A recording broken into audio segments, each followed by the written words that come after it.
Hey folks, welcome back. Here's Chris in Greenville, South Carolina. I had to think where I was at. Northwestern part of South Carolina. Look, we had an epic meet and greet here today, over 60 people, and I got the pictures to prove it. It's not AI. But most people are gone now, so we're doing one of what I'm calling the Mints mini interview, Mint. So we're doing a Mint here with one of the South Africans who's come over and is in Greenville. And who am I talking to? Reuben van Rensburg from Pretoria. Janse van Rensburg. You know, there was a time on my channel that we had so many Janse van Rensburgs, but I became Chris Janse van Rensburg just because we had all these Janse van Rensburgs. But no one ever can tell me where the Janse comes from. Yeah, I can't tell you. No, neither can I. So anyway, Reuben, how long have you been here? I've been here a little bit over a month. Oh, you're just a new arrival. Yeah. Is that milk dripping from the back? No, I just arrived. Very new. Okay, so whereabouts are you from in South Africa? Pretoria. I came from Pretoria, but I lived a couple of years with my grandfather in Benoni. Okay, really? Yeah. Okay. There was a famous little skit during COVID said, somebody mentioned me in Benoni today, so I always use that line. But, you know, I talked to over 60 people here today who are South African refugees and a couple of folks who were South Africans who live here and some Americans. And we talked about the nature of the refugee program, and I asked people to raise their hand. I said, how many people are farmers? Only 2 people raised their hand. You were one of them. Yeah. My grandfather had a small farm, really small farm in Benoni. We had a few sheep and that. And yeah, that's just where I learned to farm. I was his farm manager for a little bit over a year. Okay. And that's all right. That's the same job Brendan Horner was doing when he was killed, unfortunately. Yeah, he's a farm manager. Yeah. So you didn't own a farm, but you're a farmer. No, I was my grandfather's a farmer. Yeah, I just helped him farm. Well, I was a farmer too, a dairy farmer, and I didn't own the dairy farm. I just did the work. Yeah. So I know what that's like. So what's it like so far? I'm only a month. It's kind of early, but what's your experience so far? Yeah, I really like America. America is a beautiful country. The wildlife is, well, at least there where we are, there's a lot of wildlife. You can't walk around the corner without seeing a squirrel, which in South Africa is a rare thing. We call them eekorings, but there's not a lot of them. I call them tree rats, but that's just me. Yeah, well, it's something to see. And the people are, so far, the people are very nice. Every now and again, you find someone that's a little bit rude, but for the most part, they're super friendly. So let me ask you this. What has been the, I know it's just been here a short time, and maybe we'll do a full interview later on if you're up for that, but in the short time you've been here, what's been the most rewarding or exciting aspect of being in America?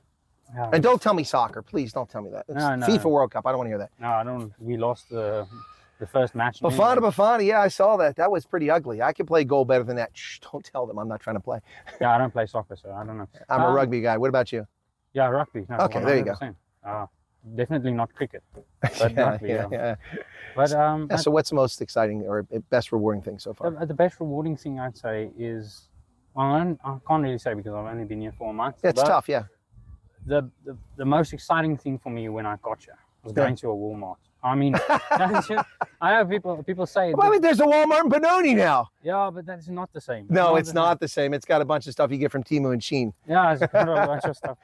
Yeah, but it's a super cool, shop or retail place. Yeah, retail place. Okay. That was very exciting for me to go in there and just experience all these different things. I didn't know you could buy Reebok clothes in a Walmart.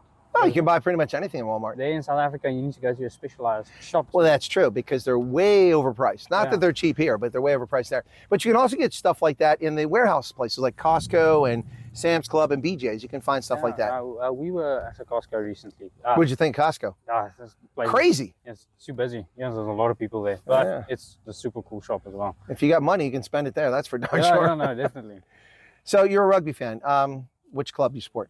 I support the Stormers, even though there you go. There we go. Stormers.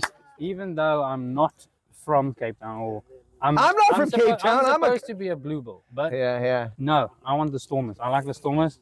They're my people. Yeah, same here. But I'm not happy about the last game they played. Yeah, that was ugly. All right, talk about that. Yeah, we're going to wait till next year before we discuss the Stormers again. This weekend, we're all Bulls fans. Yeah, this weekend.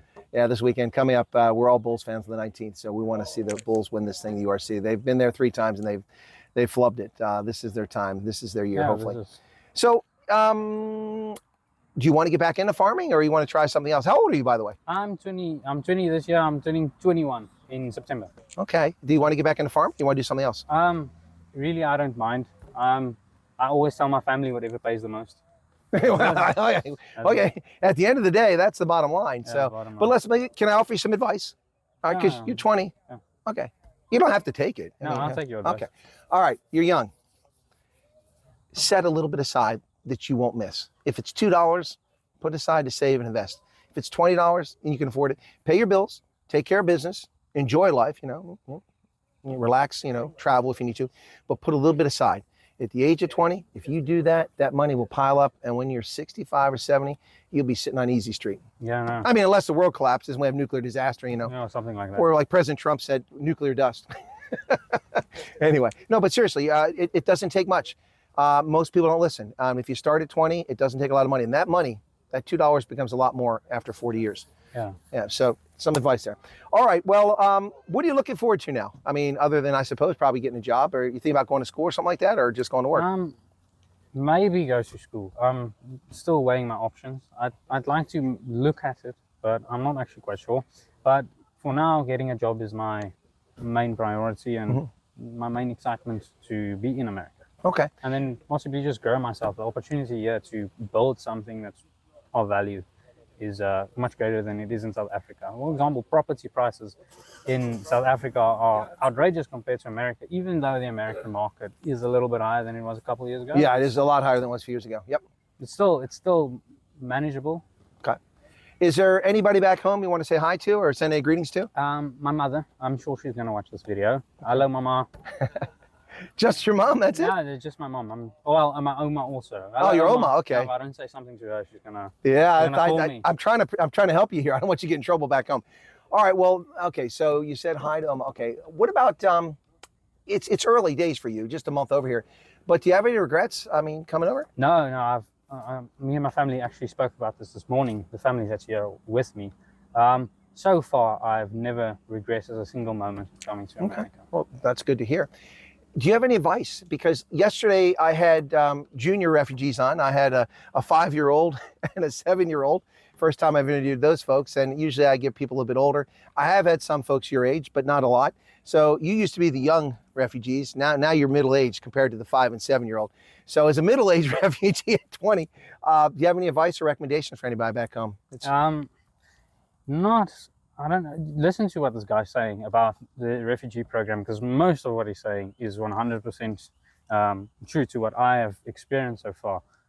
Just listen to Chris Wyatt, and I'm sure you'll be it'll take a while sometimes, or sometimes it'll be fast, but if you do what he says you should do, you'll come to America. As long as you're not a criminal or, something like that.